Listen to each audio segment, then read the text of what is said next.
I had to think critically about the powerlessness mythology, with the fatal progressive disease mythology, with needing a daily reprieve mythology, and this disease with untreated alcoholism being a thing. I had to think critically about all of those. Those were constructed in my mind, and I needed to deconstruct them in order to get free. That's what's happening here. So to say that it's bashing AA misses the point. AA is a harmful cult religion.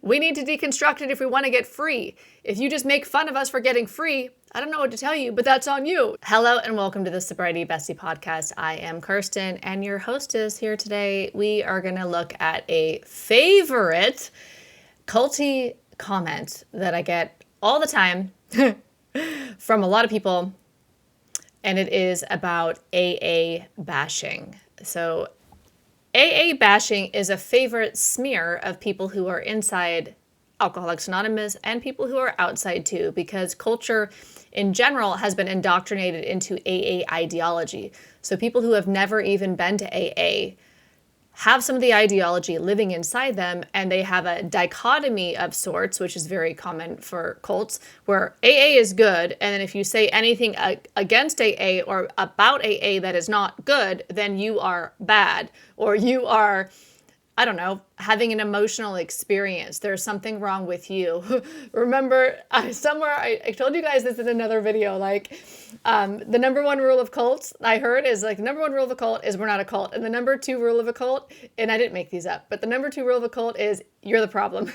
Whatever it is, you're the problem. So it makes sense that if we speak critically, out loud, online, anywhere, that AA will come at us and say that we're the problem. They say that we're the problem when we're in the rooms. So they're going to say that we're the problem when we're out of the rooms, if we're thinking and speaking critically.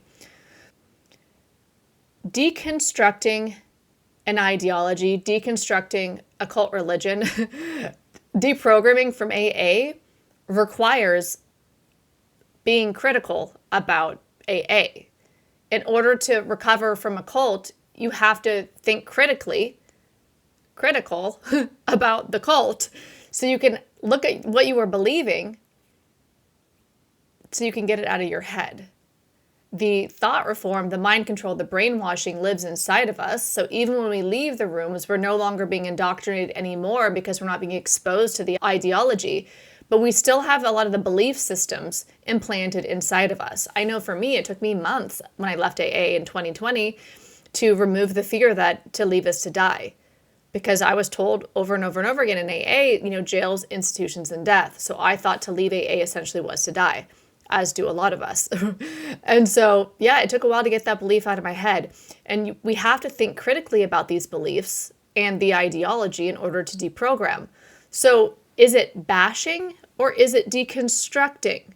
I think of it like, remember Venn diagrams? Think of it like a Venn diagram. There's an overlap. So some of the things that I am going to say on the internet about deconstructing AA may actually sound like bashing depending upon your perspective. But it's not actually bashing. It's deconstructing. It's nuanced. AA constructed belief systems in our minds by being indoctrinated through the readings in the meeting, the steps, the people, the community, the entire process. As we go further into AA ideology, it builds up in our mind new ways of thinking, new ways of being, a new cult persona, if you will, new identity, purpose, all of the things. And so when we leave, we got to take it down. It's like you can't tear down a building, like a physical building in real life. You can't demolish a building without involving the building. We have to talk about AA belief systems and break them apart, deconstruct them so that we can get free. There's no other way to do it. And so if you just say it's bashing AA anytime somebody is thinking critically out loud, speaking critically about Alcoholics Anonymous, talking about deconstructing the ideology, then what you're essentially doing is you're not thinking for yourself. It's thought stopping. You don't want to think about it, or you don't want them to say about it. You want to silence the person or shame them. You want the dissenter to stop. And so there's no evaluation of what's being said. The freedom that I've found from leaving AA, and what I think when I study cults and my own experience in being in AA and leaving AA, there's two big things that come to mind about deconstructing AA and reclaiming our lives. It's thinking critically, because we weren't really allowed to in AA. You can't trust your thinking. Best thinking got you here. So much of the ideology is to discourage critical thinking, as with all cults, and then trusting ourselves. And so those two things need to happen in order to recover. A lot of us, let me know in the comments if it's you too, saw our self-esteem get attacked over the years. It's almost as if the longer that we stay in AA, some of us suffer even more, get harmed even more by the ideology. We lose more of ourselves to the ideology so that we could fit in, conform, be obedient, give our will and our life over to Bill's ideas, basically, to a higher power through Bill's program. And when people say AA bashing, they're implying that there's no value in what's being said, that the person who's saying it is emotionally unhinged somehow, sad, angry, hurt. So I've had people say, you're obviously really angry at AA, you're obviously really resentful, that's a favorite one, or I'm so sorry AA hurt you, or I'm so sorry you had a bad experience in AA. And that's just not the reality at all. No, I'm thinking critically out loud. I'm speaking critically about AA. It has nothing to do with my experience in AA necessarily. In fact, when I was inside AA, I loved it. At first, I didn't. I don't know that any of us really like it at first, but once I got indoctrinated, I loved it. I was drunk on the Kool-Aid. I was on a pink cloud. I soaked it all up. And it was when I left AA, because there was a crack in my brainwashing and my cognitive dissonance was becoming too great. And then I'm distancing myself from the ideology because I left. I'm no longer getting indoctrinated. And then I'm working to take the indoctrination out of me. I'm deconstructing the ideology. The more that I do that, the more that I realize how harmful it is. So I was inside AA. I was in AA for 10 years. I left AA 5 years ago. I did the brunt work of my deconstructing AA the first year after I left, and I thought I was good. I kind of honestly forgot about AA for a while. I just moved on. I was thinking about other things in my life than a group that I used to be in. And so a couple of months ago, I felt a desire to speak about it online. And so I started speaking about it online and on this podcast. And as I've been speaking about it online, I've deconstructed even more. And in that process of speaking about it online, I realized that there was even more AA living inside me. I'm sharing what I'm learning, and I'm also researching more than I did 5 years ago so that I can create these videos, also so that I can awaken more freedom in myself. I realize there's still more AA in me, and I'm deconstructing too. Like, I'm on team freedom, let's get free. The more that I make these videos and do the research and look into it, the more I'm also evolving. My hope is that you're evolving with me as I do this work, but that's up to you, right? My real hope is that you're thinking critically, that if you left AA and you were possessed by the ideology or you were indoctrinated like I was a full-on true believer. I went to Bill's house, Dr. Bob's house, Bill's grave, Dr. Bob's grave. I even went to the tavern where Bill was born upstairs, his grandmother's tavern. He was born above a bar. It's kind of funny, isn't it? So yeah, I was all in. And so part of leaving is to deconstruct it. You have to look at what it is in order to examine, what was I believing? What's true to me now? How do I want to move forward? Let me change my mind around what I was believing. And my mind has been changing these past 2 months that I've been speaking about it, but it changed a lot since I left 5 years ago.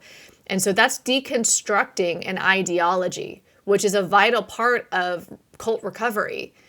To just say that you are bashing AA if you speak critically about it, and then to assume the intent of the person, like the emotions on me, right? Like you're angry, you're mad, you're whatever. It completely moves away from what's being said, and it puts it about me. So if you're inside the ideology, whether you just happen to be in society or whether you're actually inside AA, and you are assuming that speaking critically about AA is bashing AA, what that's doing is it makes you don't have to think critically for yourself. You're not examining what the speaker says, whether it's me or somebody else, and you can keep going on with your ideology that AA is great and that's it. It's binary, it's black and white, which is super culty. It's AA is good, speaking about it is bad. I don't have to think about what you say.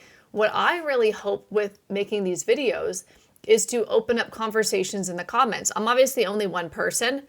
I don't know all the things, clearly, but I do know that these are conversations that I want to be happening on the internet.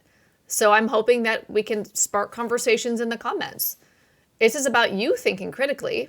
When we leave AA, it's about learning how to think critically for ourselves, or thinking critically about AA. It's not that we never did it before, but doing it with everything that we were told inside Alcoholics Anonymous. So I had to think critically about the powerlessness mythology, with the fatal progressive disease mythology, with needing a daily reprieve mythology, with having alcoholism is something that I have and it's a disease, with untreated alcoholism being a thing, and dry drunk, and all the other terms that I believed when I was in AA that I now know are complete BS. I had to think critically about all of those. Those were constructed in my mind, and I needed to deconstruct them in order to get free. That's what's happening here. So to say that it's bashing AA misses the point. AA is a harmful cult religion. We need to deconstruct it if we want to get free. If you just make fun of us for getting free, I don't know what to tell you, but that's on you. You know what I mean? So these people are constantly saying you're an AA basher. I got one yesterday. It's from somebody who's not in AA, never been in AA as far as I know. It's someone who I've met before, who I've had dinner with, and they said, all this content you're doing about it's not great, or I don't remember exactly. She basically was saying that AA bashing is not good, basically, more or less. And I just think, honestly, my opinion is, you don't know what the heck you're talking about. You've never been in AA. You've never deconstructed AA. I don't know if you've ever been in a cult before, or a cult religion, and deconstructed it. But if you haven't, then you really don't know what you're talking about. You're just saying something because you feel physically uncomfortable. You don't like the way that you feel, but that's your ignorance. That's content prior to investigation. Remember that line from the big book? Content prior to investigation, which has its own little scandals around it. So let me know in the comments, have you heard this AA bashing thing? There's a difference between AA bashing and deconstructing AA. What do you think when you think about AA bashing versus deconstructing AA? For me, it's vital to critically look at everything. And if being critical is the same as bashing, so frickin' be it. Then I'm gonna bash the mofo shit out of this, because that's how we get free, by thinking critically about it. We gotta be critical. Also, I wanna let you know that I have put together something super fun. I got a little carried away with it. It is the escape kit for everybody who is escaping Alcoholics Anonymous and wants some support. So I've gathered a bunch of resources, including like downloadable guides, checklists, lots of different things. I've organized some of the playlists from YouTube in a private space and added some extra stuff to it. I even added a community. I got carried away. And so I started a community yesterday for Deconstructing AA. If you want the escape kit that comes with that, with the resources and the community, it is all free. I'll put a link to it below. I thought it would be fun to have a place for us to connect and do some of this work together. Also, I know a lot of you are in the deconstructing process, but you don't feel comfortable, and I totally understand, because I didn't either, leaving comments on YouTube. You want to be anonymous. So if you want to join the community, you can use an alias, you can use a cartoon as your photo. You don't have to like say who you are. You can just come and get free. This is all about freedom. I am on Team Freedom, and I thought this would be a fun place and space for us to vibe. I'll put the link below for the escape kit, and I'd love to see you inside if you're feeling it. And as always, have a great day, and I look forward to hearing from you in the comments below about what you think about this AA bashing baloney. It seems to be a cultural favorite. You've deprogrammed from another cult or cult religion or a group, and they use that term bashing. I think a lot of people use that term bashing if you think critically about a group. This is just some generic cult baloney where you don't think about what's actually being said. You make it personal about the person who's saying it. Have a great day, and I'll see you in the next video. Bye.